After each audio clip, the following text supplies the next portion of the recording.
Well, good morning, everybody.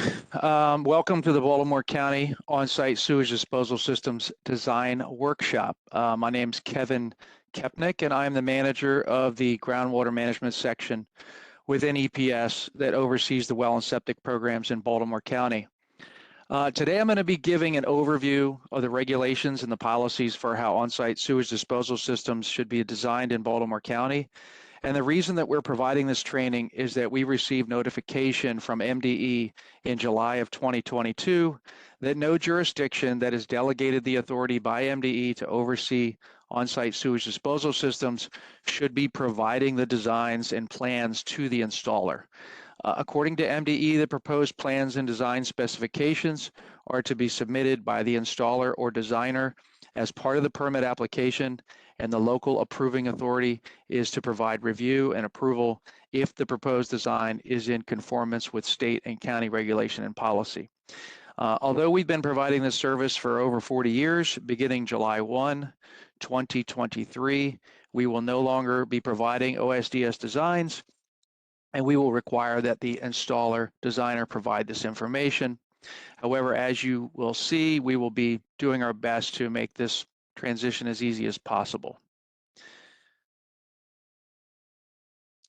So the purpose of this workshop is to train installers, engineers, surveyors, and other related professionals on how to properly site and design a conventional OSDS in Baltimore County. I'm also going to go over how to prepare and submit an application for a new installation, as well as for OSDS repairs.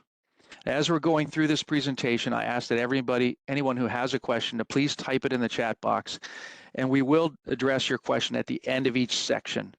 And please note that this presentation will be recorded and available for future viewing on the Groundwater Management webpage.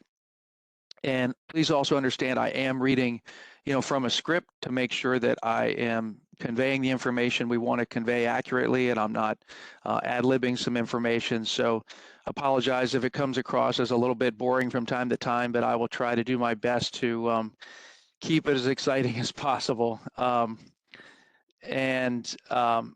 want to make sure if anybody wants to see the presentation themselves, we can also email it to you so you can see the script as well as the slides.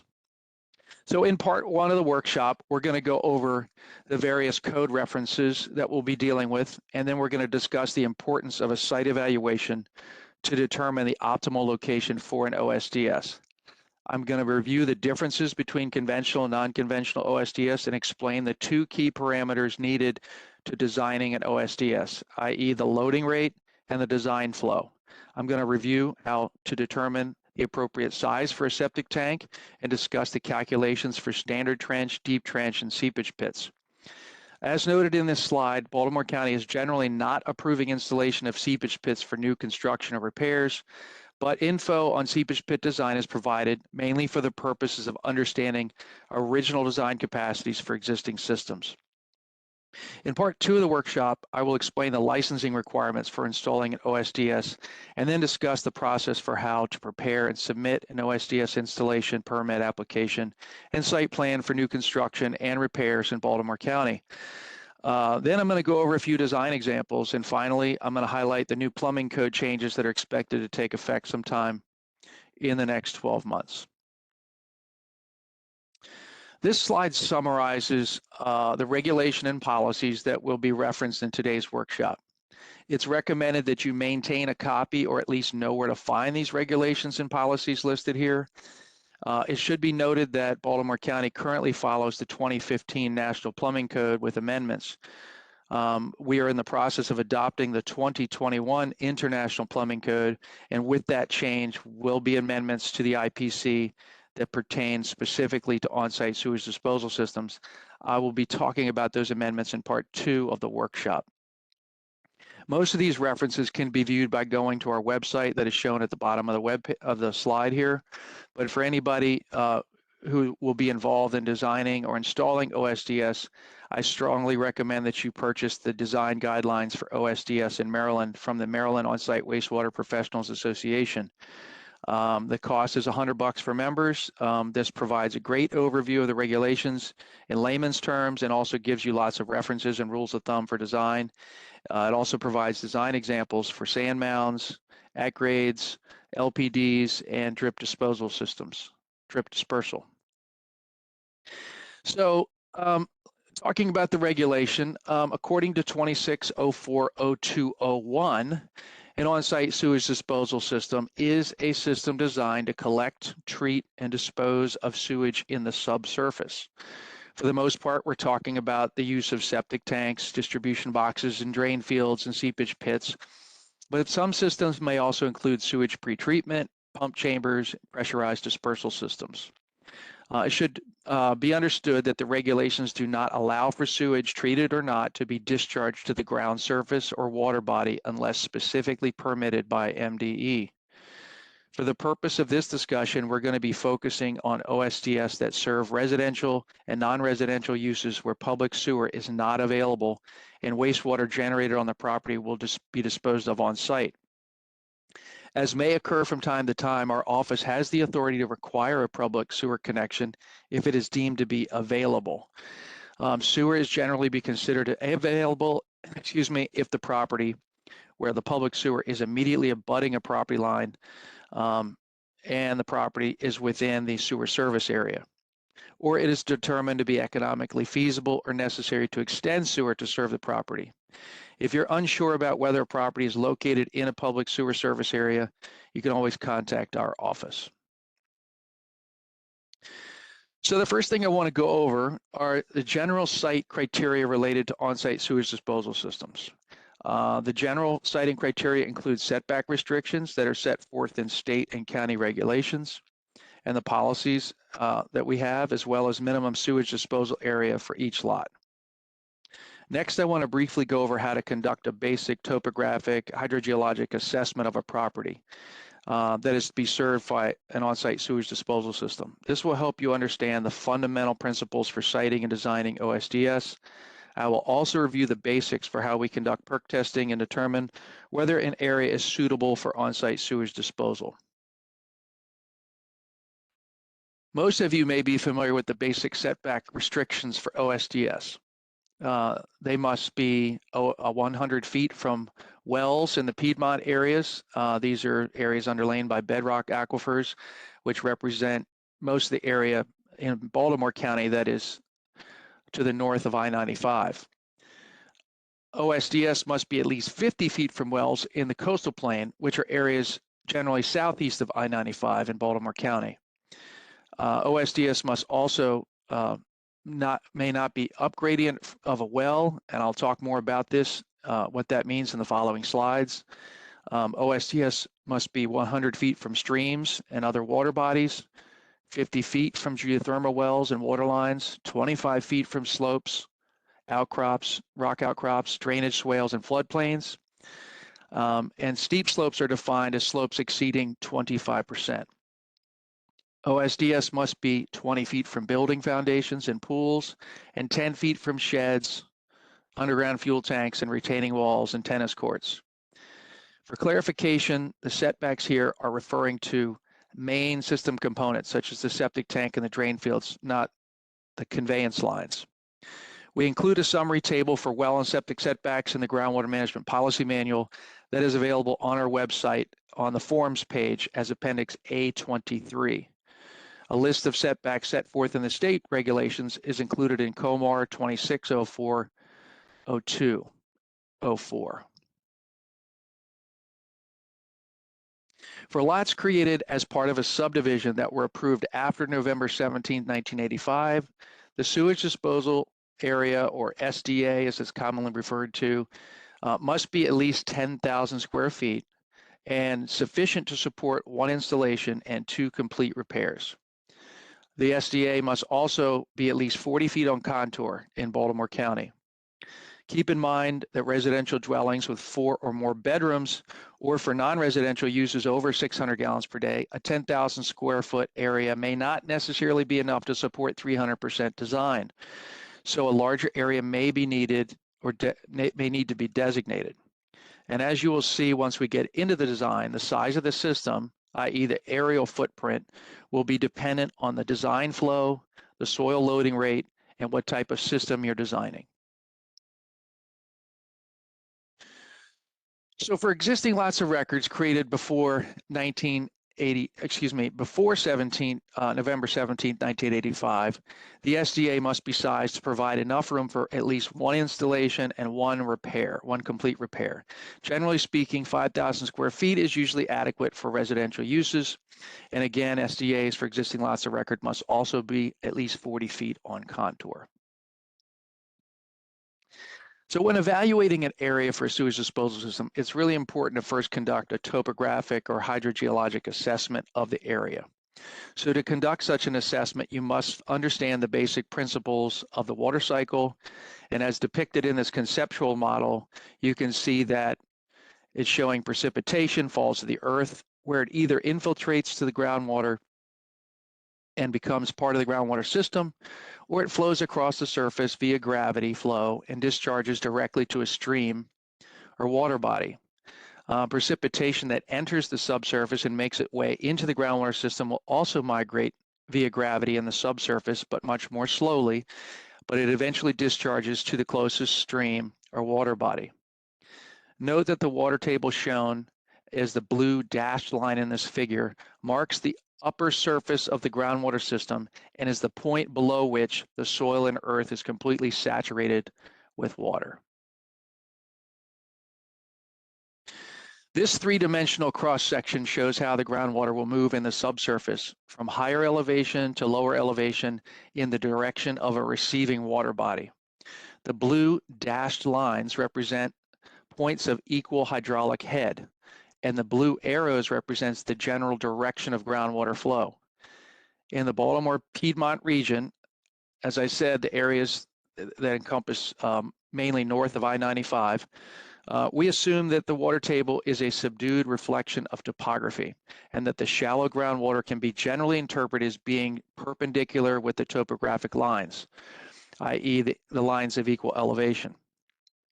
Another important concept to understand is that the water table is generally deeper at higher elevations and becomes more shallow in the valleys and lowlands where the groundwater elevations become closer to a stream or water body. This figure is a topographic map of an area in Baltimore County that is underlain by a bedrock aquifer. The lines of equal elevation are the topographic lines shown in brown, and the streams are shown as thin blue lines. The larger blue arrows show the regional groundwater flow direction is to the south-southeast. This is interpreted based upon the relative elevations and the location and direction of stream flow. The smaller green arrows highlight the local direction of shallow groundwater flow. It will generally follow topography, but you also must be mindful of the broader regional directional flow. You can see I've highlighted two areas where surface water would be expected to concentrate, areas such as a swale or an intermittent stream. In general, areas where surface water will concentrate are not considered good for on-site sewage disposal, as we would expect an accumulation of finer clay particles in this area, as well as the convergence of shallow groundwater. Ideally, we want to look for areas for sewage disposal where the topography is either linear or convex, i.e. the surface water is diverging away. So here's another example of a topographic map of an area in Baltimore County where the regional groundwater flow direction is on the northern portion of the map is moving to the north-northwest, as shown by the blue arrows. The flow direction, again, is interpreted based on topography and stream flow direction. In the southern portion of the map, you can see that groundwater would be expected to move to the east and southeast. And the thick dashed line marks the groundwater divide between two separate watersheds where groundwater would be expected to diverge in two different directions based on the groundwater gradients. So once again, the green arrows show the local shallow groundwater flow, and the yellow highlighted areas designated as A and B are two potential sewage disposal areas.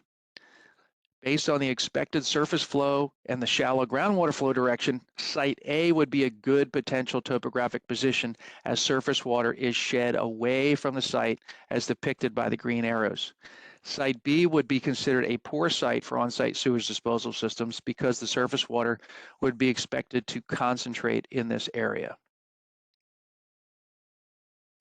Here's a three-dimensional view showing the same concept about how to select a good landscape position for OSDS. The better location is on a landscape that is more linear or convex, i.e. surface water and shallow groundwater will diverge away from the area. A poor location for OSDS is where the topography is concave and concentrates surface water and shallow groundwater flow. Another important concept or aspect to consider when evaluating a property for sewage disposal is the underlying soils. Soil mapping and soil description information for Baltimore County are available from the Web Soil Survey at the website shown below on this, as the website shown here on the slide. When looking at potential areas for sewage disposal, you should overlay the soil mapping information with topography. As discussed previously, you want to avoid siting sewage disposal areas in a swale or areas that concentrate surface flow. These are areas where you can expect to have higher concentration of clay-rich soils and elevated water tables. In the illustration shown here, the soil mapping lines are shown in red and the topographic lines are shown as light brown. The soil designation in this example, GHA and GHB represent the Glenville silt loam, which is also known as a wet weather soil because they are prone to have seasonally high water table. You can see that the soil mapping units for the Glenville generally match up with topographic swales. Due to the concern for seasonal flooding, wet weather soils are only tested during the period of the year when the water table is expected to be at its highest, generally from February through April. Perk testing is the process where a licensed environmental health specialist or soil scientist evaluates a proposed sewage disposal area for suitability by looking at a number of different test pits across a sewage disposal area to determine the color, structure, and texture of the soil. The LEHS will usually also perform a water test to determine the perk rate or soil permeability. As part of the soil evaluation, it will be noted if there are any limiting horizons encountered, such as shallow rock, shallow water table, or impermeable subsurface soil layers that may affect the ability of the site to accept and properly treat wastewater. Prior to conducting perk testing, a perk plan must be developed that shows a layout for the proposed development, water supply, and sewage disposal areas. The plan must adhere to the requirements detailed in the Groundwater Management Policy Manual. Generally speaking, it must be a scaled plan that shows property boundaries, soils, topography, existing and proposed dwelling, accessory structures, existing and proposed paving, grading, and the location of the well and water supply and sewage disposal area. The proposed layout should incorporate the setback requirements and take into consideration the soils, topography, and hydrogeologic setting for the subject property. Based on the results of the perk testing, the LEHS will provide the soil loading rate, which will be discussed more in detail later, and they will also determine the maximum depth of the soil absorption system. This slide shows an example of a perk plan layout for a residential dwelling to be served by a private well and on-site sewage disposal system. You can see that the proposed SDA is located greater than 20 feet and downgrade of the house and over 100 feet from the down gradient of the well. This location will allow for the house to be served by a gravity system. The SDA is situated in a good topographic position with linear contours, but note that the area to the west of the SDA has steep slopes of 25% or greater. The SDA must be at least 25 feet from steep slopes. And note that there is also a swale area located east of the SDA. This is the topographic position that should be avoided, as we've discussed, for on-site sewage disposal. Also note that within the SDA, there are 3 symbols for where perk tests were conducted. We generally like to see testing done at different elevations across the SDA so that we can assess the variability of soil across the site.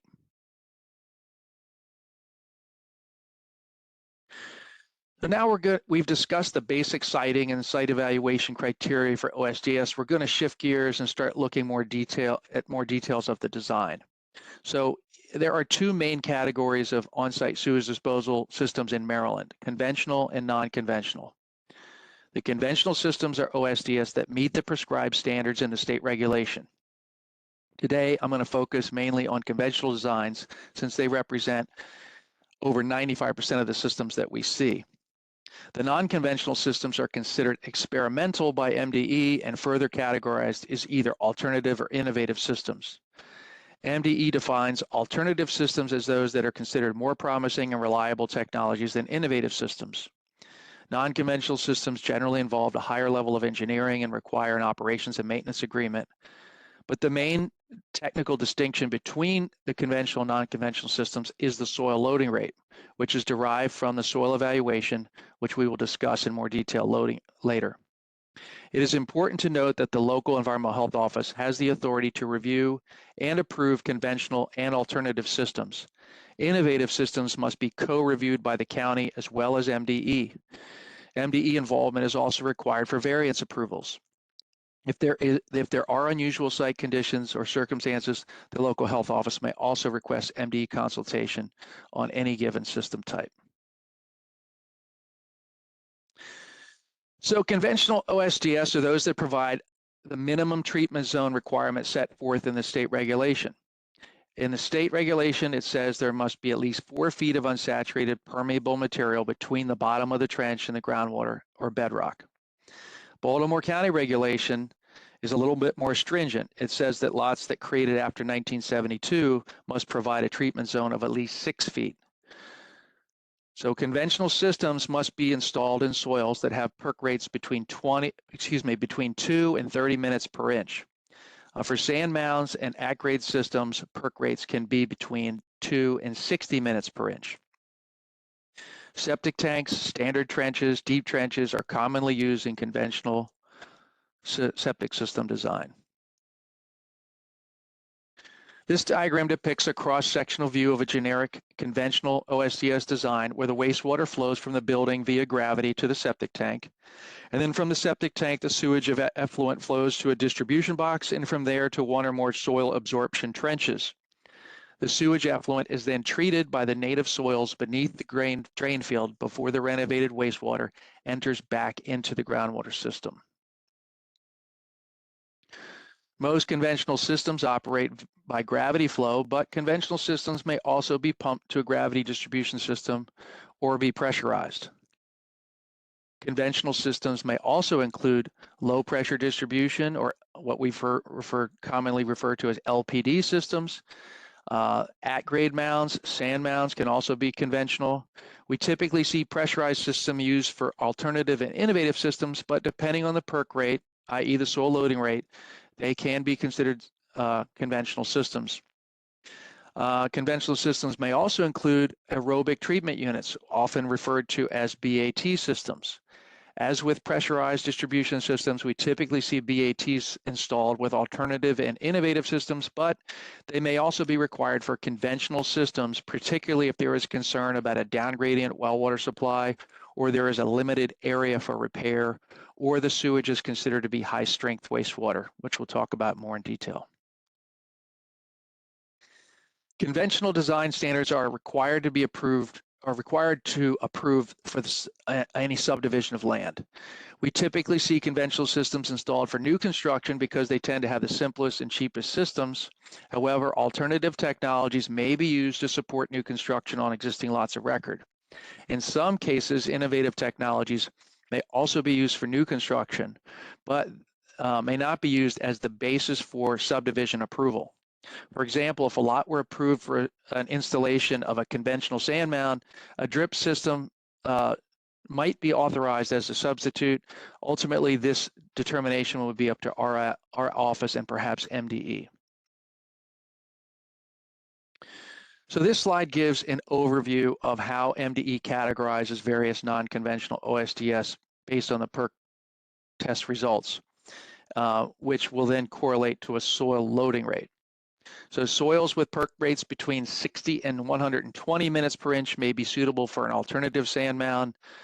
Soil percolation rates between 30 and 60 minutes per inch may be suitable for an LPD system or shallow alternating trench or waterless toilet gray water systems. And innovative technologies such as drip dispersal are usually used on sites that have percolation rates that exceed 120 minutes per inch. As discussed earlier, the soil evaluation and perk testing is needed to determine the soil loading rate. The soil loading rate is the estimated volume of wastewater effluent that can be accepted by a square foot of soil each day. Soil loading rates are generally derived from the empirical data with the expectation that if the OSDS receives the anticipated wastewater effluent flows and strength, the system will last for many decades. In Maryland, the soil loading rates are correlated with the observed perk rate and as codified in the regulation. The soil loading rate may also be referred to as the long-term acceptance rate. So in COMAR 260402, it provides the soil loading rates for various perk rates. So you can see that for flows less than 5,000 gallons per day, the soil loading rate ranges from 0.6 gallons per square foot per day to 1.2 gallons per square foot per day, with the assumption that the sewage is typical residential strength. And residential strength wastewater is defined as the sewage that has a biological oxygen demand and total suspended solids in the wastewater that is less than 300 milligrams per liter. So if wastewater strength is expected to exceed those limits, the state regulations require that sewage pretreatment be incorporated into the design of the system. For large systems, i.e. flows of greater than 5,000 gallons per day, the soil loading rates are a bit more conservative, and these systems require that the sewage effluent be pretreated prior to discharge. These large systems must be permitted by MDE with groundwater discharge permit. This process is generally very long and complicated and requires a detailed hydrogeologic report, groundwater monitoring wells, and ongoing monitoring and reporting. The two key factors needed in an OSDS design are the soil loading rate and the design flow. We've already talked about the soil loading rate, so now let's talk about the design flow. The design flow in Maryland is defined as the peak daily flow in the system, not to be confused with the average flow, which is generally considered to be 50% of the peak flow. The idea here is that the system must be sized to accommodate the sewage flows going to the system on any given day. For residential use, the flow is usually very easy to compute. It is usually based on the number of bedrooms in a dwelling. The state regulations, the regulations state that the systems should be based on 150 gallons per day per bedroom. So for a 3-bedroom house, the design flow would be 450 gallons a day. For a 4-bedroom house, the design flow would be 600 gallons per day, and so on. Notice I said the design flow is usually based on the number of bedrooms. The regulations actually state that the local authority should consider total number of bedrooms and total living space. So there are some counties that determine OSDS sizing strictly on square footage of the conditioned living space. In Baltimore County, we usually size OSDS based on the stated number of bedrooms for the proposed house, but we reserve the right to consider the layout of the house and total living space. For example, sometimes we see permits that label a room as a gym or an office, but if the room is at least 100 square feet, has a door, a window, and a closet, or a private bath connected to it, we would likely consider it a bedroom for OSDS design purposes, especially if it is likely to be marketed as such by a realtor when the house is being sold. If we see there is an in-law suite that includes a second kitchen, we may also size the system for a design flow that is more than the stated number of bedrooms. It is important to understand that the OSDS design is based on maximum occupancy potential. We don't design residential systems based on who the immediate occupants are or will be. So when it comes to non-residential usage, establishing the design flow can get very complicated. In Baltimore County, we require that all proposals to install OSDS for a non-residential use be accompanied by what we call a water usage letter. The water usage letter must include a description of the proposed operation, including the facility type, hours of operation, number of employees, a maximum number or the potential number of daily customers, parking that's being provided. If the proposed if the proposed use is a restaurant, we want to know the maximum number of seating, the type of kitchen equipment that will be installed, and we want to review the interior layout of the facility.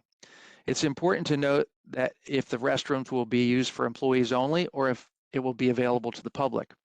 The health department will generally require public restrooms for food service facilities that provide on-site seating for patrons.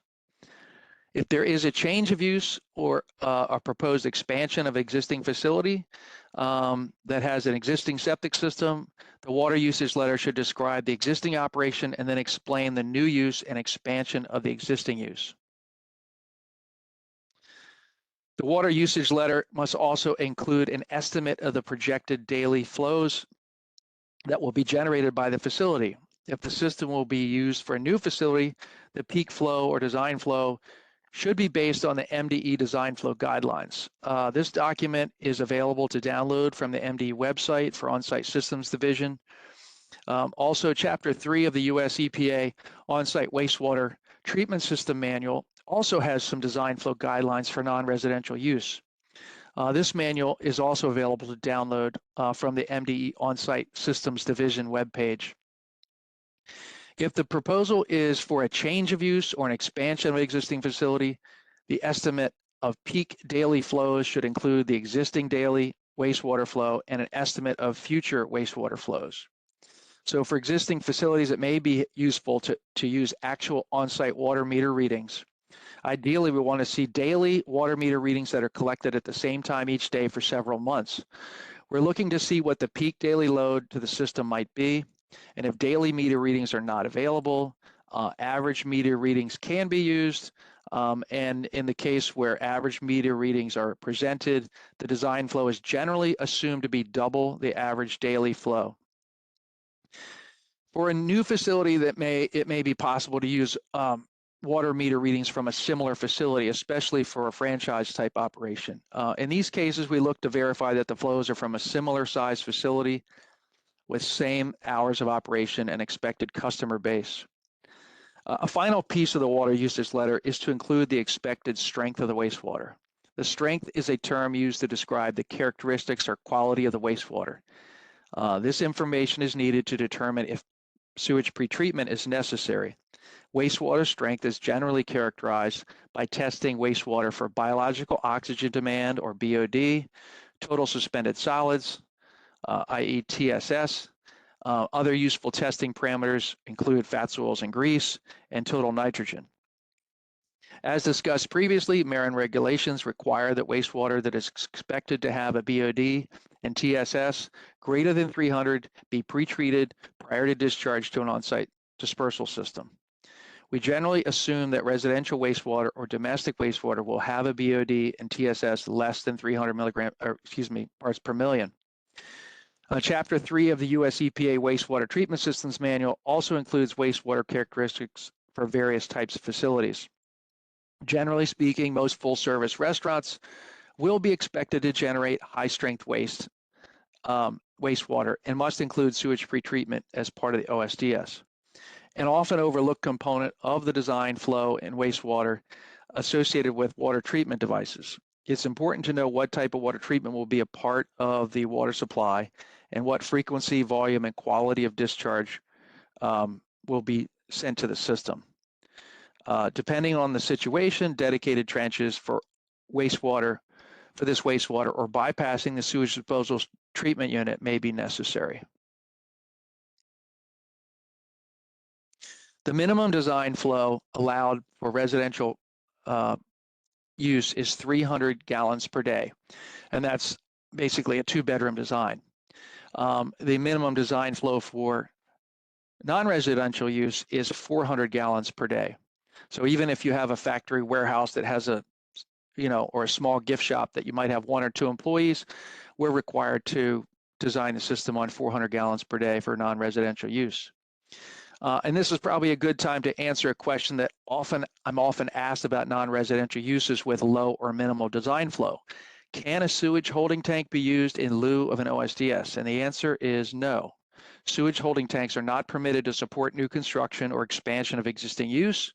The regulations clearly state that sewage holding tanks are only allowed to resolve an existing septic system failure where there is no other feasible on-site solution or public sewer access. Chemical toilets, aka porta-johns, are also not permitted to support new construction or expansion. The regulations state that chemical toilets are only to provide a temporary need, i.e. for like building construction or special event or festival. If the need for bathroom facilities is regular, i.e. like every weekend or seasonal, such as camps, an OSDS is required. The Baltimore County Plumbing Code states that where water is under pressure, a public sewer connection or an approved OSDS is required. So in other words, if the building is plumbed with water, you're going to have, under pressure, you're going to have a related septic system associated with it. So once we know the design flow, you can start determining the adequate size of the septic tank. This chart shows the minimum septic tank sizing in Baltimore County for residential uses by bedrooms. Note the minimum tank sizing is 1,500 gallons, which is different than the state regulations. For residential dwellings greater than 5 bedrooms, the county and state regulations are the same. You essentially add 250 gallons of capacity to the septic tank for each additional bedrooms. The main function of the septic tank is to act as a settling chamber to separate the solids and floatables from the remaining sewage effluent. A general rule of thumb is that you will need at least 24 to 48 hours of retention to achieve optimal settling. So for a 750-gallon design, a 1,500-gallon tank will provide 2 days of retention. Septic tanks must be watertight and have 2 compartments, or it is acceptable to have 2 one-compartment tanks in series. New septic tanks must have an inlet and outlet baffles. This design allows for proper settlement and separation of the solids and floatables from the sewage effluent that will eventually flow from the septic tank to the drain field. Septic tanks are generally concrete and manufactured locally, but we also allow for certain plastic tanks to be used. If you are proposing a plastic tank, you will need to specify the manufacturer and model number as part of the application process. Not all plastic tanks will be considered as acceptable. Non-residential use, the minimum septic tank sizing is calculated by a formula in the state regulations. For non-residential design flows less than 1,500 gallons per day, the minimum tank size is calculated by multiplying the design flow by 1.5. For non-residential design flows that are 1,500 gallons per day or greater, the formula is 75% of the design flow plus 1,125 gallons. As previously stated, in Baltimore County, the minimum septic tank size is 1,500 gallons for residential or non-residential use, which would include any design flow of 500 gallons or less. So depending on the type of sewage being generated and the peak hourly rate that flows are generated, additional tank sizing may be warranted. For instance, if you have a facility that generates a large flow on 1 or 2 days a week, you may want to incorporate flow equalization, which is the technique used to spread the larger daily flow generated over multiple days by using a series of septic tanks and multiple pumps. If you are dealing with a property that you think flow equalization may be warranted, I would recommend that you first contact our office to discuss. Grease interceptors, also referred as grease traps, are multi-compartment tanks specifically designed for cooling and separating fats, oils, and grease from the wastewater prior to allowing the effluent to move into the rest of the on-site sewage disposal system. They are generally used for food service facilities and should be sized based on achieving 24 to 48 hours of retention for the design flow. Here's a generic OSDS layout for a restaurant. where a kitchen waste line is first directed to the grease interceptor before flowing to the septic tank and then to the rest of the distribution system. The grease interceptor will help protect the field from being compromised by grease-laden sewage that will coat the trench and soil interface and reduce the longevity of the system. Ideally, we like to design OSDS with design flows less than 2,000 gallons per day to work by gravity. But in some cases, a pump chamber is necessary to either convey the sewage effluent to a sewage disposal system at a higher elevation or to pressurize an entire distribution network.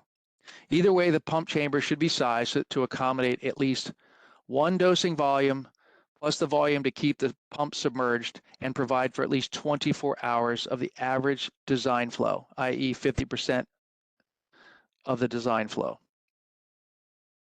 For a 4-bedroom dwelling with a design flow of 600 gallons per day, a 1,000-gallon pump chamber is usually sufficient for a demand dose system. However, depending on the tank dimensions, dosing requirements, and float settings, a larger tank might be needed. This cross-section of a generic pump chamber for a demand dose system. You can see there is a minimum volume required to keep the pump submerged, plus the dosing volume, and then the emergency storage to allow the system to have some functionality for a period of time if the pump fails or the power is lost. We also recommend that pump floats or sensors be installed on a vertical pipe that is separate from the discharge line, and that the discharge line is fitted with a quick disconnect located in the manhole riser for ease of maintenance. For a time dose system, a control panel and a slightly different float arrangement is needed. Time dosing would be used in situations where it was desired to dose the drain field in equal increments over a 24-hour period. A more detailed discussion on time dose systems is contained in the MALPA OSDS Design Guidelines for Maryland manual. So now that we've discussed tank sizing, we can now discuss how to design the soil absorption system. The first step is to determine the total absorption area needed. The soil absorption area is calculated by dividing the design flow by the soil loading rate. For example, if we're designing for a 4-bedroom home, the design flow would be 600 gallons per day. That's based on the 150 gallons per day per bedroom in the state regulation. If the soil loading rate provided from the PERC testing was 1.2 gallons per square foot per day, then the soil absorption area would be equal to 500 square feet. If the soil loading rate were 0.8 gallons per square foot per day, the soil absorption area would be 750 square feet. So the lower the loading rate, the more square footage is required for the system. This is an important concept to understand.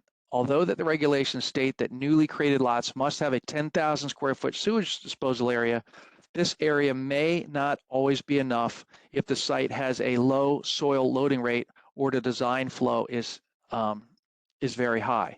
In some cases, more than 10,000 square foot is needed for a sewage disposal area to allow for installation of one system and 2 complete repairs. The state regulations specify only 2 different types of soil absorption systems, the standard trench system and the deep trench system. The state regulation defines a standard trench as a shallow trench that either, the state regulation defines a standard trench as a shallow trench having either 6 inches of gravel or stone beneath and at least 2 inches over the perforated pipe, or at least 6 inches of airspace beneath an open chamber. To calculate the total amount of standard trench needed, you divide the soil absorption area required by the trench width.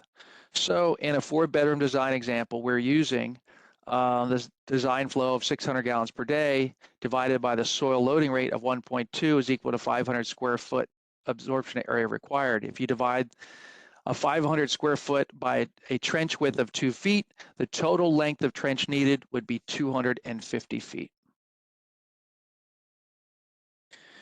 And here is a generic cross-section of a standard trench design. It's important to understand that the design and sizing assumes that the soil absorption area is along the bottom of the trench only. The depth of the trench will generally be between 2 to 3 feet and the surface from the surface and 2 feet wide. This allows for the 4-inch perforated pipe to be installed at a depth between 18 to 24 inches and surrounded by clean stone that ranges in size from 3/4 inch to 2 inches and covered by a geotextile fabric and soil cap.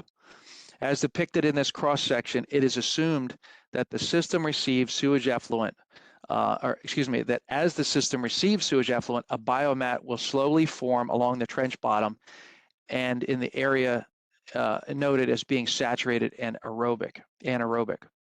Also note that in the slide that the oxygen is exchanged with the atmosphere to the trench. These are both important phenomena that we will talk about in more detail shortly.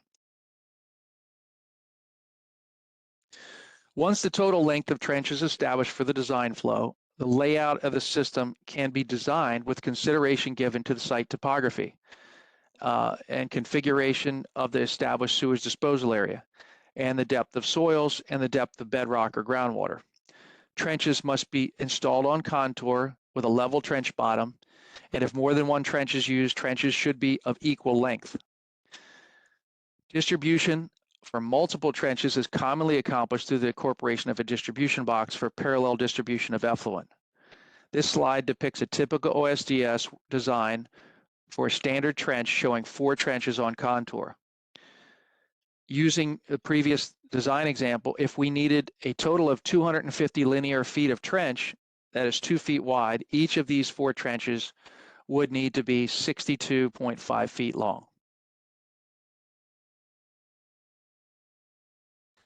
Deep trenches are defined in the state regulation as a trench having a perforated pipe in which the trench sidewall and bottom area are used to calculate the absorption area in the system design. At least 2 inches of gravel or stone covers the pipe and extends throughout the depth of the absorptive sidewall to the trench bottom. As stated in the definition, in addition to the trench area, in addition to the bottom area of the trench, a deep trench also gives credit to the sidewall portion of the trench that is considered to be permeable. This sidewall area is also called usable sidewall or effective sidewall.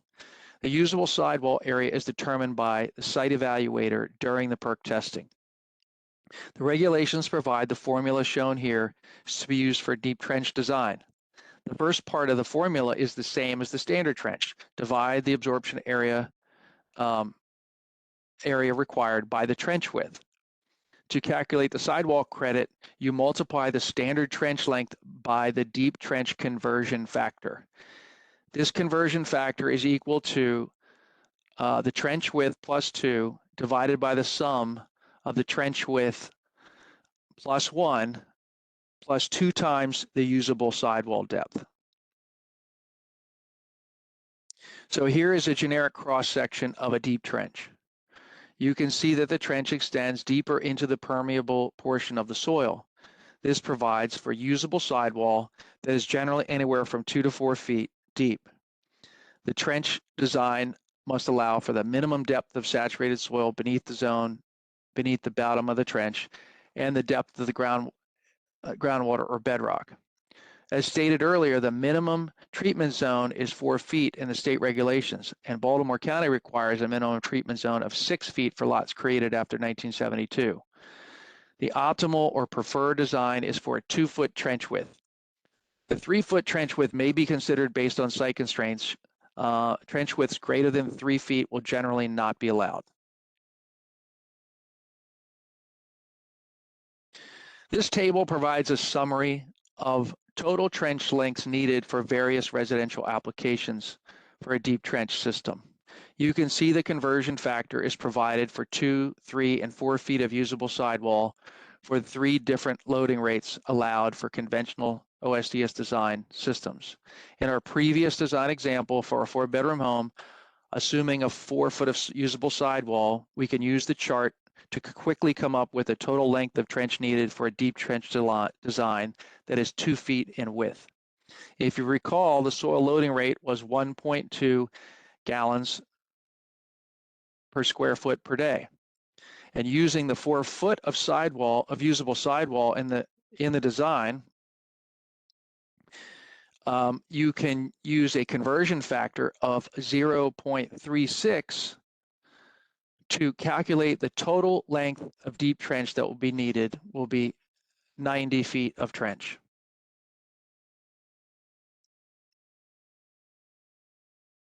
So in the 4-bedroom design example we were using, the design flow of 600 gallons per day divided by the soil loading rate of 1.2 equals 500 square feet of absorption area required. If you divide by 500 by the standard trench width of 2 and then multiply by the deep trench conversion factor, again, we're assuming 4 feet for this design example, which has a conversion factor of 0.36. The total length of trench needed would be 90 feet. So in order to complete the deep trench design, we would need to be provided the usable sidewall by our office. So if the usable sidewall were at a depth of between 3 to 7 feet below the ground surface, this means that the maximum depth of the trench would be 7 feet deep. If we said that the usable sidewall was between 2 to 6 feet, then the maximum trench depth allowed would be 6 feet. Typically, we would divide the total trench length into at least 2 trenches so that the final design would be a 1,500 gallon septic tank, 1 distribution box, and 2 absorption trenches, 45 feet long, 2 feet wide, 7 foot deep, with 5.5 feet of stone. We usually specify that the stone depth be at least 18 inches less than the total trench depth, with the understanding that the perforated pipe will be placed between 18 to 24 inches below grade, with at least 2 feet of stone covering the pipe, which is then covered by a geotextile fabric and then covered by natural soil to the original grade. So to show this example OSDS design on a site plan, we will use the previously shown example layout. The septic tank is located at a lower elevation and at least 20 feet from the house and is 100 feet down gradient of the well. Based on the configuration of the sewage disposal area in which is approximately 100 feet wide at the highest elevation, the optimal design is to locate the distribution box near the center of the SDA so that the 2 45-foot trenches can be located along the same elevation in the highest portion of the SDA. This allows for any future repairs to be easily installed at a lower elevation beneath the initial system. It is very important that the trenches be installed on contour and that the trench bottoms be level. This allows for the wastewater to be distributed across the landscape evenly. An alternate acceptable design would be to put the 2 trenches stacked on top of each other as shown here. The regulations require that deep trenches must be installed at a distance that is double the depth of usable sidewall, but no less than 10 feet edge to edge. For most deep trench systems, using a 10-foot edge-to-edge separation will be the standard. Note that this configuration, that the next repair would be installed as a mirror image of the first installation on the opposite side of the SDA. If the tank and distribution box was installed on the far side of the SDA, it makes it more difficult to utilize the entire width of the SDA. As will be discussed later, the new plumbing code will limit trenches to 75 feet on contour unless otherwise specified by our office.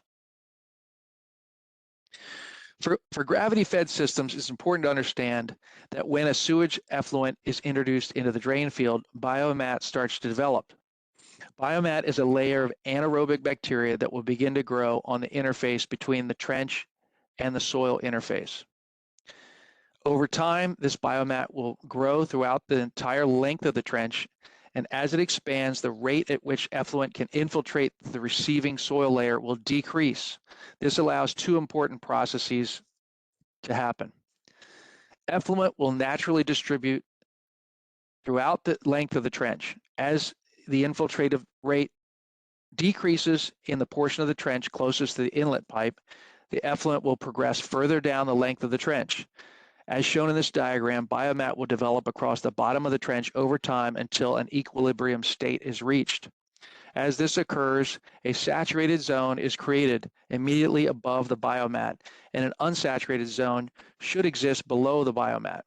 These two distinct environments in the drain field, the saturated anaerobic layer and the unsaturated aerobic layer, are very important in treating the sewage effluent and removing harmful pathogens and viruses from the wastewater. Over the life of the septic system, effluent levels in the trench will slowly rise and begin to utilize the usable sidewall area of the trench due to the reduced permeability caused by the biomat. If the sewage levels in the trench extend above the usable sidewall, the system is considered to be hydraulically loaded and a replacement of the system is recommended. Although biomat generally has a negative connotation associated with cause of system failure, it is important to understand that biomat plays an important role in system performance and ultimately protection of public health and groundwater. So here's a picture showing a cross-section of a standard trench that has developed a biomat. The black gelatinous material that is completely surrounding the pipe there. Another diagram illustrates the buildup of biomat in a trench over time. Although they're generally not used for new system design, seepage pits, often referred to as dry wells, are another type of sewage disposal system method that was commonly used between 1940 and 1985, especially in this area. The use of seepage pits was discontinued in favor of the longer, narrower trenches that better distribute sewage effluent across the landscape. Seepage pits are generally constructed of dry stack concrete block or precast concrete rings that are 8 to 10 feet in diameter, and they are open to the natural soil at the bottom and covered by a concrete lid that usually has an observation port. The state regulations no longer include the formula for calculating a seepage pit design, but the old formula for a seepage pit is shown here. Just like the standard trench, the deep trench design, the absorption area required is calculated by dividing the design flow by the soil loading rate. Next, the absorptive area required is divided by the product of the pit diameter and pi, which is 3.14. This gives you a total depth of usable pit sidewall. Similar to trenches, the total depth of usable pit sidewall required may be divided into 2 or more pits. The distance between pits should be 3 times the diameter for the pit. Note that no credit is given for the bottom of the seepage pit. Only the sidewall is assumed to provide absorptive area for seepage pit design. So as with a trench, biomat will first form over the bottom of the seepage pit, and the sewage will enter into the surrounding soils from the sidewall. Over time, the permeability of the soils in and along, over time, the permeability of the soils is along the usable sidewall of the pit will diminish, and sewage levels in the pit will start to rise. As shown in this sketch, once the sewage levels rise to the elevation of the inlet influent line and coming from the septic tank, the system is considered hydraulically loaded and replacement of the system is recommended. So this concludes part 1 of the OSDS design workshop. And at this time, I will address any questions that you may have. So I'm going to ask Allison or Miranda to let me know what kind of questions have been typed in the chat box. Hey, Kevin. Hey, everybody. Okay, so we had a couple of questions. Should we just take it from the top? Sure. 3 from Amy. For water lines, can the 50-foot setback be closer if the lines are sleeved with an outer protective pipe? So like water lines for a well, can you be closer to a septic component if the line is sleeved? So we do, that is mentioned, I guess, in our in the regulation and in the groundwater management setbacks, but essentially, yeah, the water lines can be up to 10 feet from a drain field or a septic tank if the line is sleeved.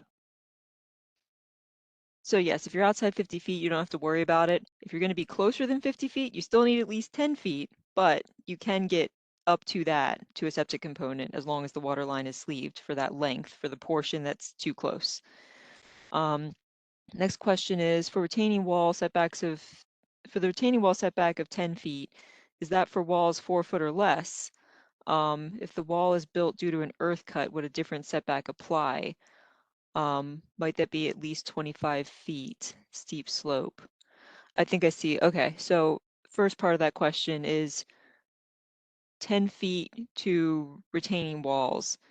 Is that for short walls, or is it for all walls, all retaining walls? Yeah, I think if you have a retaining wall, it depends on where it is relative to the septic sewage disposal system. If you've got a retaining wall on the down gradient side of the sewage disposal system, it would in essence be creating a situation where you'd have a slope in excess of 25%.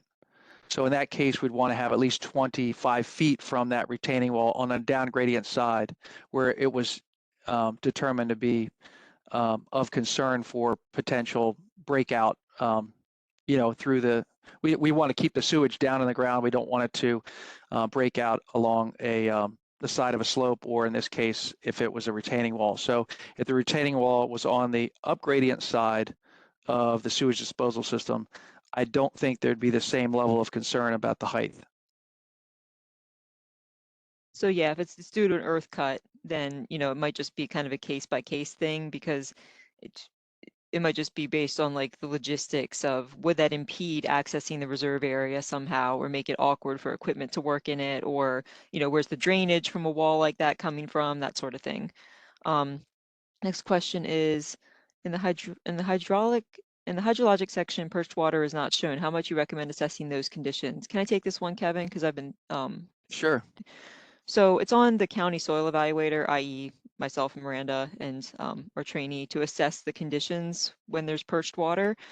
So usually there's obvious warning signs in the soil, and that will be in the reports we generate. So if we note perched water, then that will affect the type of design that we would be, suggesting or approving on that given site. But we also depend on all of the installers and the other contractors to give us a shout if they encounter something unexpected during installation. That applies to water, that applies to rock.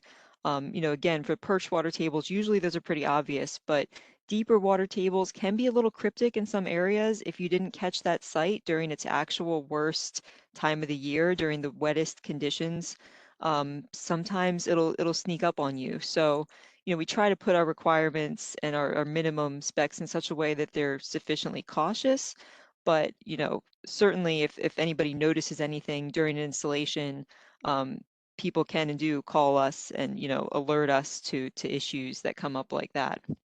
Um, and just as a side note, the soil maps are not perfect by any means. There's no hard line out there in nature, in the ground. So sometimes we'll get a little bit squirrely about proposed reserve areas or septic installations that ride the line exactly. If it's trying to skirt around a wet season testing requirement, because the broader landscape position that formed that wet season soil is still in effect. The wet season soils have influence on everything around them. So just wanted to point that out. So the next question was, could you describe the design / structure of shallow alternating trenches a little more in detail? And Kevin, I don't think we see too many of these anymore. I'm assuming it sounds like it's a low pressure dose system with zones, more or less, is how I'm interpreting that. Alternating shallow trenches. I have a feeling this type of system is a little bit defunct with more modern technology like drip dispersal, that the sites where that type of system might be indicated are probably just covered by drip now. But I don't know if maybe some commercial systems, Kevin, are more or less LPDs, but they have different zones, and those would be considered shallow alternating. Yeah, I mean, the reason that I mention them is that MDE specifically has allowed them as an alternative design. But essentially, you're right. It's just essentially a zone. You're setting it up in zones where you're alternating one one set of trenches receiving sewage effluent and then alternating to the other trench. The idea being is that you're resting significant amounts. So the same thing could be said for dosing, time dosing. All those things are varying levels of engineering tools that we use to sort of go from good, better, or best design. But if you have, a specific example of getting into, alternating trenches, usually that's something that's discussed, conceptually before getting into a deep design, beforehand. Next question was, for a new site having only a storage building with no plumbing, is an OSDS required?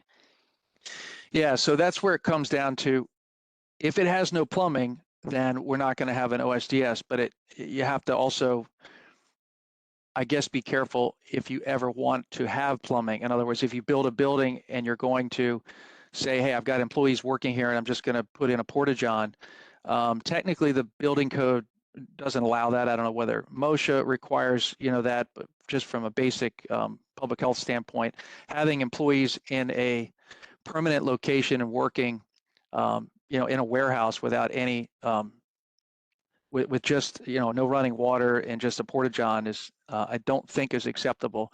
I'm sure there are cases out there where people have done it, but it's not anything that we would condone. Yeah, so just keep in mind for something like that what the intended future use of it might be, because it's better to plan ahead than to just build this building assuming you'll be able to get a bathroom in there one day and then find out that you can't for whatever reason. Yeah, that's the biggest problem we have, is people site buildings without consideration of future use and plumbing, and then once the building is built, it may or may not be a good location relative to getting a sewage disposal system. So you have to, pump it, or in some cases, go to great lengths to, find a suitable septic system that will work for the site. And just throwing this out for everyone so that everyone in this session is aware, just because something is ag doesn't mean you don't need plumbing permits and septic permits and all of the other relevant permits. You don't need a building permit for the structure necessarily, but you still need electrical, you still need plumbing, so don't let anybody tell you that, oh, this is an ag building, therefore you can just go ahead and install a septic trench and a tank or something without any permits. We still have to see all of those. So yeah, and just to add on that, what she was saying, we've come across this quite a bit, where people, I guess, claim the use of the building is ag, but I think you really, if you want the official answer, you should ask the buildings engineer, PAI, in the Department of Permits, Assessments, Approvals, and Inspections, because it is a building code waiver for ag buildings. But if you read the definition, it really is very specific to things like buildings that are used for storing, like tractors, hay, farm animals. Once you have a building that is used for what they call the public, if anybody from the public is coming out there, or it's human occupation, a conditioned space, even if part of the building is, maybe for horses, but you're going to have an office, that's going to be required to get a building permit and meet all the standard code requirements. So I definitely advise your client to, seek clarification about any ag building before it's built. Otherwise, you could find yourself in a after the fact problem. okay, next question is from Caitlin. What is the fall required between the D-box and fed trenches? So I assume that means just standard gravity trenches. Yeah, so the trenches themselves should be level, and the pipe in the trench should be level, but from the D-box to the actual trench itself can be the minimal fall that's allowed by code, which is 1%. Okay, next question from Bill. Do we need to use geotextile or can we use paper? Yeah, so that's one of the things that we're going to be changing in the code. We're going to be requiring that it's got to be a non-woven geotextile fabric when these new regulations are passed. We ask that you, as a best practice, do that now. We don't want to see paper or straw. We believe that the geotextile is a much more reliable and I think more Long-lasting. yeah, sustainable practice. So hopefully there's not a lot of installers doing that, but we are going to be specifically prohibiting that. I'll talk about that in part 2 of the workshop this afternoon. Yeah, there's going to be updates or sort of a heads up about changes that will be made to the plumbing code, tweaks here and there relevant to septic systems in part 2. Next one is from Troy. Is there a list of acceptable plastic septic tanks? Yeah, so there are a list, or I should say there is a list. Various manufacturers have submitted requests for what they call pre-authorization of septic tanks to the environmental health directors, which is a group that from all the different counties across the state. We meet once a month and talk about various things related to environmental health issues. But among them, we do assess and look at various manufacturers who have proposed septic tanks. It is ultimately up to the county, individual county, to approve it.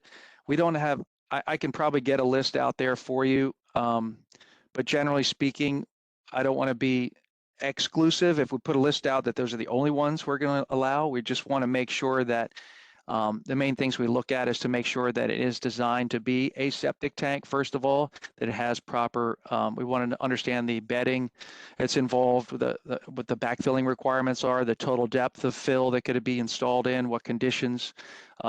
We have had some problems with tanks, in plastic tanks that have collapsed under the pressure of the soil that they were buried under. So we're just trying to avoid complications with tanks being put into use that were not designed for that or condition or use. Okay, question from Matt. Is there a situation where you would not approve 3-foot wide trenches? I can take this one, Kevin, if you Okay. don't mind. So 2-foot wide versus 3-foot wide. I would say the general design philosophy of this county historically has been preferring more length of trench along contour. By making them wider, it makes them shorter. But, we've not really been in a position where we've denied 3-foot wide designs. If that's something that a particular installer prefers, maybe that's more common in another county. Often we'll go to a 3-foot wide design for sites where you can't really make a 2-foot wide one work. If it shortens the overall length by making the width greater, then if that makes something fit in an area where a 2-foot wide sizing wouldn't fit, we certainly are happy to do that. So I can't think of a situation where if somebody preferred that width, either because that's what they're used to or what their equipment handles, that we would deny it. But I mean, unless you have something to add, Kevin.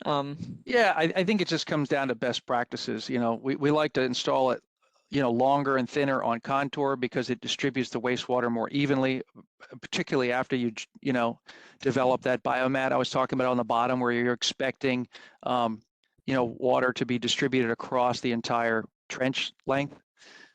So we'd like to see 2-foot as the default, and in a situation where a 2-foot trench can't fit for different reasons, 3-foot would be considered. So I guess that's the best way to try to advise people. Okay, another question from Bill. Can we use septic tanks with a slot in mid-wall, or does it have to have a hole with a baffle?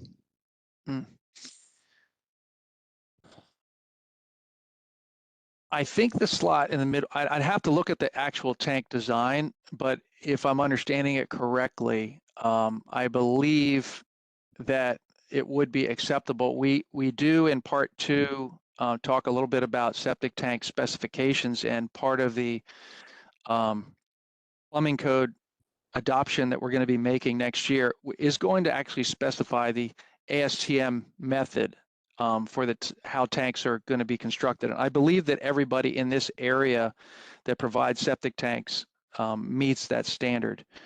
So maybe, Bill, we can, if you've got a specific manufacturer or specific tank that, you're talking about, maybe we can, take a more, closer look at it to make sure. Okay, next question from BTB. What is the criteria for the depth of the distribution pipe in a deep trench? Does it just have to be above the usable sidewall? Yeah, so I've seen, various designers try to put it deeper. We like to keep the pipe as shallow as possible. If you notice in one of those slides, maybe I can go to it, the deep trench design, so you can see it.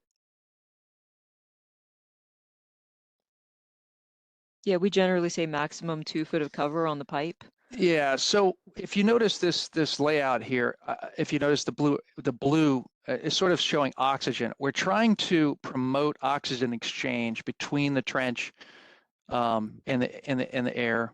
And the idea being here is that the more oxygen you can get in that trench, you can keep these aerobic conditions, which is better for the long-term health of the system.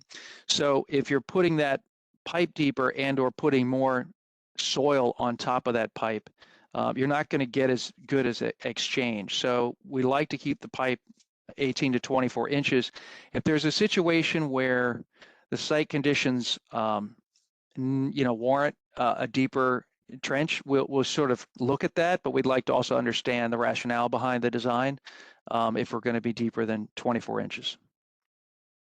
Generally speaking, we only consider deeper than 24 inches for repair situations on Yeah. a case-by-case basis. And for new construction, it's oxygen exchange to some extent also, just because the sidewall that's being fed into an equation might be from 5 feet to 8 feet or something like that.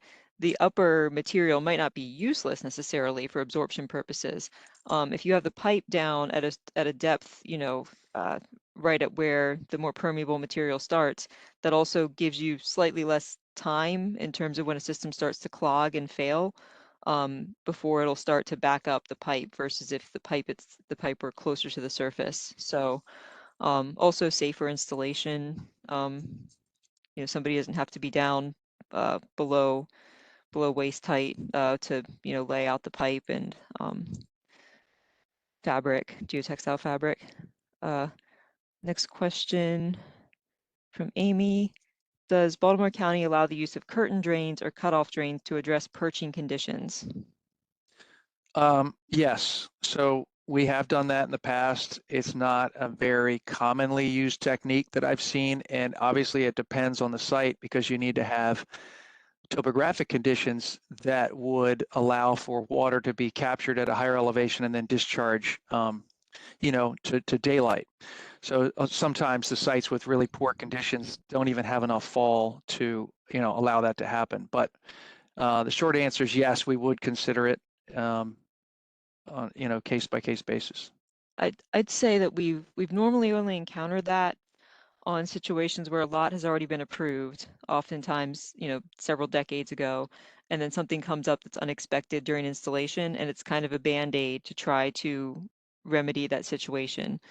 My hesitation, I think, with doing a curtain drain to allow for new development on a deeper system is, how do we know that curtain drain is going to be maintained?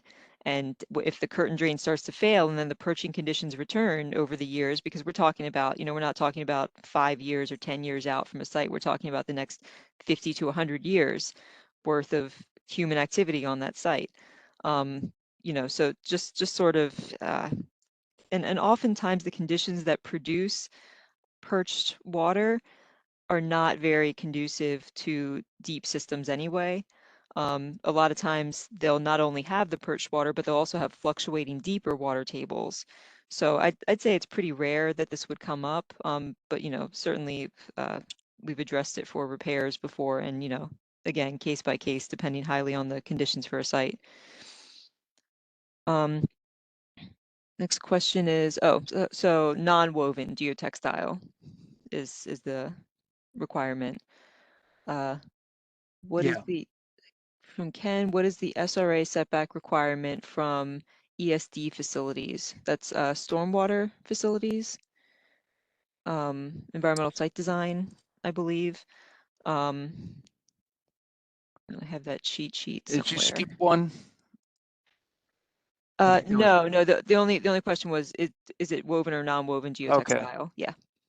And then there's one that says, would fill be an example where 18 to 24 inch depth for the Oh, pipe they that's warrant? after the one about ESD facilities. Oh, it is. Okay. Mhm. So that's in the policy manual, is that particular setback. I don't have that open. Hold on a minute.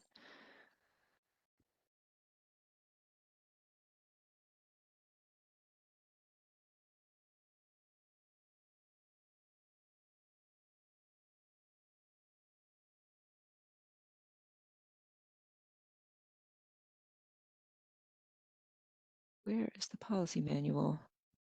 Oh, there it is.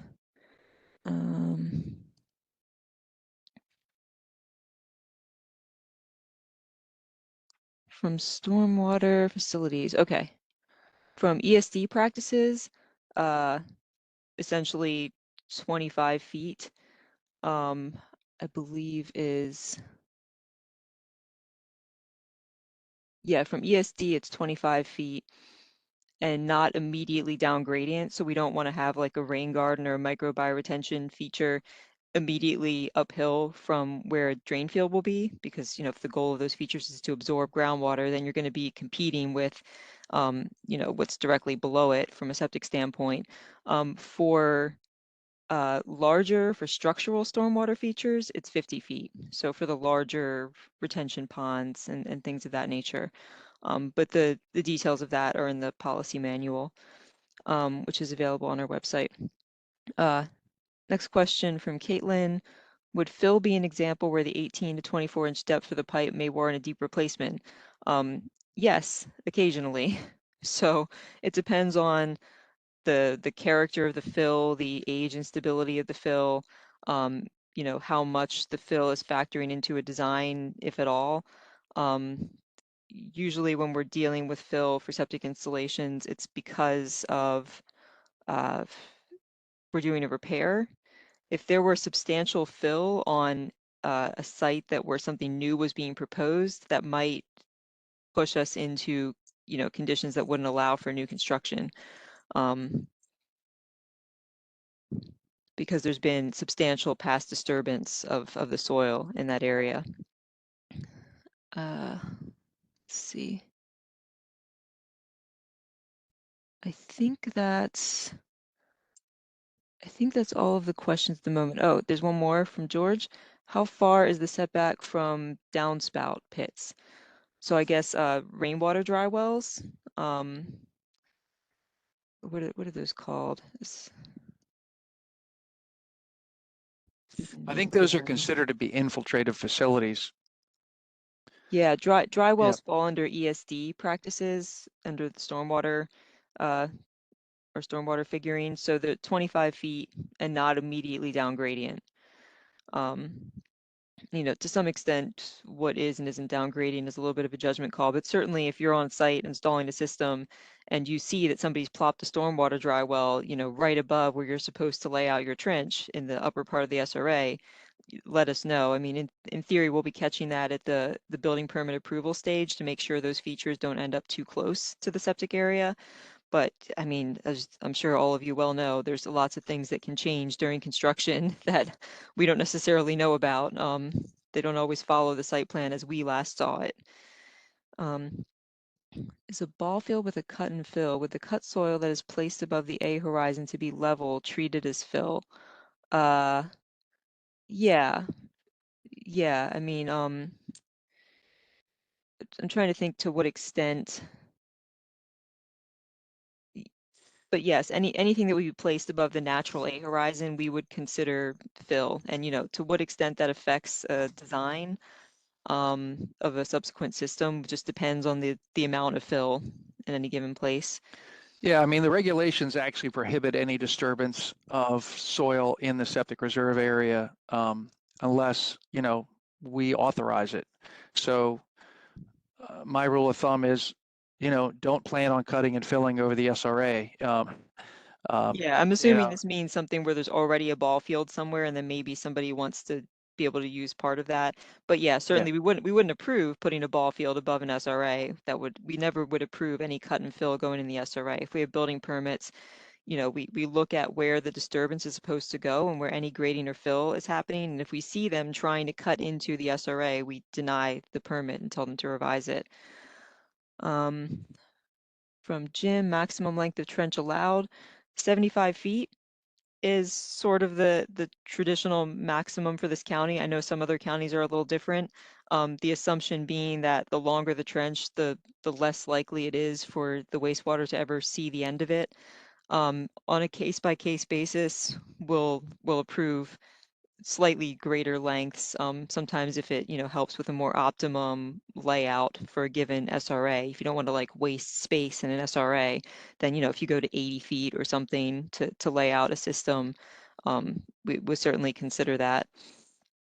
From Ken, please clarify not immediately down gradient in the manual means that the SRA should not be down gradient or the ESD facility should not be down gradient. The SRA should not be down gradient. So wherever the water is flowing from the ESD, it can't be directly uphill from where septic features are. But after 25 feet, I don't know if we've ever had a specific standard, Kevin, for how far is far enough from like a stormwater feature. Yeah, I mean, generally we're looking for, it depends on the feature, but generally 25 feet is Yeah. the distance we're looking to keep it. So at Max least max 25. trench depth, I think Amy just saw another one. The max trench length, 75 feet. 75. Yeah. Mhm. Generally speaking, if by, if as designers, this applies mostly to surveyors who are doing maybe the layouts for new construction for a house, if it would waste space in the reserve area, if it would do something kind of goofy to max out at 75, let us know and we can discuss. But generally speaking, 75 is as long as we want any individual trench. So Yeah, the so yeah, when you look at like the design chart, a lot of times, let's see if I can pull that up. I guess it must be the next one. Yeah, the trench design chart. You see a lot of these, for a 4-bedroom, if you have 3 foot of sidewall, typically 110 feet. We'd like to see at least 255s for something like that, rather than one 110-foot long trench. So same thing if it's a, 143 feet, 2 foot of sidewall, you could do 270s. Yeah, so for the stormwater features, either be at least 25 feet away or just be downhill from it, essentially, from the septic reserve area or septic features. Okay, I think that was the last question that we currently have about max trench length. If anyone has any more questions, type in the chat now or forever hold your peace. Well, there'll be other opportunities in part 2 to address the question. And certainly if there's anything outside of this, presentation, if you have comments, you can, email me or Allison directly and we'll get you the information. But hopefully it's been helpful. And, like I said, this presentation was done sort of to make it in a way that you could review it either by listening again, or in the case, if you really want to see the PowerPoint presentation, we can make that available to you also so you can, see the script that is provided. Yeah, so All right. part two will cover what we will and won't be giving to, in terms of information for design of septic systems. And it's going to be slightly different for the installers versus some of the engineers and surveyors, are going to be a little more in the weeds with some of the math behind it. But we'll be clarifying some of that in part 2. Yeah, hopefully you guys will see with the design chart and the vast majority of, conventional systems, we are, are going to be providing you with basically everything you need to do a design fairly quickly. And especially if you're experienced installer, you shouldn't really have much problem with it. So with Yeah, that being said, go ahead. for our regulars, this is still something that we're discussing on site. So it's Yeah. not like anybody's being thrown to the wolves here. The math behind it, don't let it intimidate you because we're still providing the vast majority. The main thing is, the exact split of the trenches and the layout of said trenches is going to be more in your court than it has been in the past. But the basic design criteria, we're still going to be providing. Yeah. All right, well, with that, I'm going to stop recording, and we are going to pick it up at 1 o'clock for part 2, where we're going to be discussing permit, application process and a few more details about plumbing, new plumbing regs, changes, and so forth. But we will see you at 1 o'clock.